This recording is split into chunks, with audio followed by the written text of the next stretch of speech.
السلام علیکم ورحمۃ اللہ وبرکاتہ۔ آپ دیکھ رہے ہیں روحانی علم نقشبند چینل۔ محمد نصر اللہ نقشبندی حاضر خدمت ہوں۔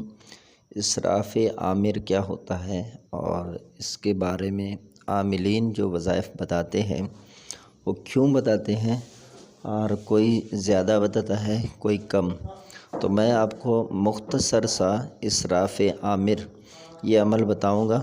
یہ اصل میں اسراف عامر جو ہوتا ہے یہ شریر جنات اور بدروحوں سے اس جگہ کو پاک کر کے پھر وہاں پر بیٹھ کر عمل کیا جاتا ہے۔ اگر وہ شریر جنات یا بدروحیں یہ ہر جگہ موجود ہوتی ہیں سوائے کسی جگہ کے، تو ان کو نکال کر پھر ہی عمل کیا جاتا ہے۔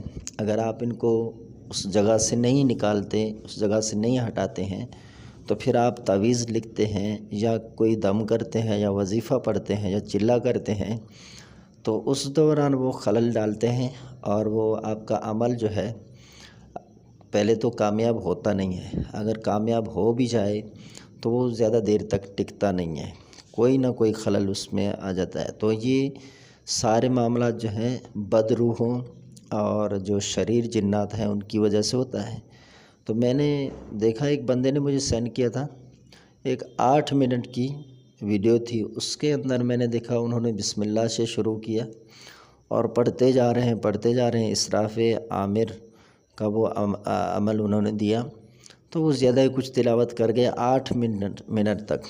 اب اگر کوئی عامل خصوصی کام کر رہا ہے اور جلدی کرنا چاہ رہا ہے یا وقت کم ہے، اس میں بیٹھ کر اگر یہ اس طرح اس کو حفظ کر کے پڑھے تو پھر اس کو تو ٹائم لگے گا، اس کو تو یاد ہوگا، اس نے کوئی طریقے سے ویڈیو بنایا تو وہ ایسے ہی تلاوت کر رہا تھا جیسے قرآن مجید پڑھتے ہیں۔ تو اسراف عامر کے لیے آپ اتنا محنت نہ کریں، میں آپ کو بتاتا ہوں۔ اسراف عامر کے لیے آپ جس جگہ پر عمل کریں یا تعویذ کریں، پہلے تو اپنے اوپر آیت الکرسی 7 مرتبہ پڑھ کر دم کریں، اور یا حافظ یا رقیب یا وکیل یہ اپنے اوپر پڑھ کر دم کر دیں۔ پھر اس کے بعد آپ نے کسی سے بات نہیں کرنا ہے، اس جگہ پر آپ نے سورہ زلزال اس انداز سے پڑھنا ہے۔ جب آپ لفظ اشتاتن تک پہنچیں تو اس لفظ کو 3 مرتبہ پڑھیں۔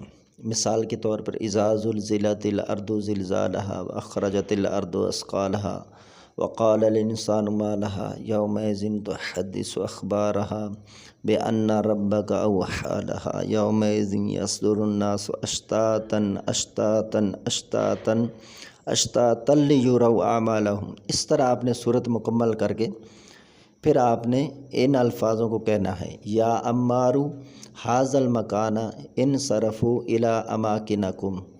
پھر آپ نے سورہ زلزال بسم اللہ سے شروع کرنا ہے اور لفظ اشتاتن اشتاتن اشتاتن 3 مرتبہ کہہ کر پھر صورت مکمل کر کے پھر آپ نے یا امارو حاذ المکان انصرفوا الی اماکنکم۔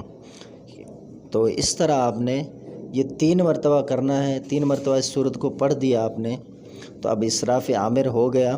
اب جو شریر جنات ہیں یا بدروح روحیں ہیں اب وہ وہاں سے چلی جائیں گی، تو اب وہ جب نکل جائیں تو اب آپ نے عمل شروع کرنا ہے۔ اس کے بعد آپ چاہیں تو یہ اپنا جو رجال الغیب والا دعا کرتے ہیں وہ بھی پڑھ سکتے ہیں اگر آپ رجال الغیب کا طریقہ جانتے ہیں، ورنہ تو آپ نیچے جائیں، 2-3 ویڈیوز ہم نے رجال الغیب سے استمداد کس طرح کیا جاتا ہے اور کس تاریخ کو رجال الغیب کا منہ کس طرف ہے اور کس طرف بیٹھنا ہے، کس طرف رخ کرنا ہے، یہ جہاد کے سمت کے لحاظ سے جو رجال الغیب ہیں وہ ہم نے نقشہ دیا ہوا ہے جو دائمی نقشہ ہے، اور یہ قمری تاریخوں پہ استعمال ہوتا ہے۔ قمری تاریخ جیسے اسلامی تاریخ ہے، اور یہ مغرب کے وقت ٹائمنگ جو ہے چینجنگ ہو جاتا ہے، تو چینج ہوتے ہی جو رجال الغیب ہیں وہ بھی چینج ہو جاتے ہیں، ان کی سمتیں تبدیل ہو جاتی ہیں۔ تو یہ آپ نے نیچے جا کر ویڈیوز کے اندر دیکھنا ہے، اور ہم نے تاریخیں دی ہوئی ہیں، کس تاریخ کو رجال الغیب کس طرف ہوں گے، منہ کس طرف کرنا ہے، اور سلام کرنے کا طریقہ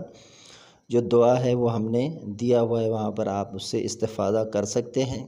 اگر آپ ان چیزوں کو نہیں جانتے، بہتر یہی ہے کہ آپ ان چیزوں کو چھوڑ دیں اور جو وظیفہ یا عمل آپ کو بتایا جا رہا ہے اس کو اپنے وقت پر کریں، یہ بھی زیادہ مؤثر ثابت ہوتا ہے۔ اصل چیز اجازت ہے، اجازت نگرانی اور طریقہ کار۔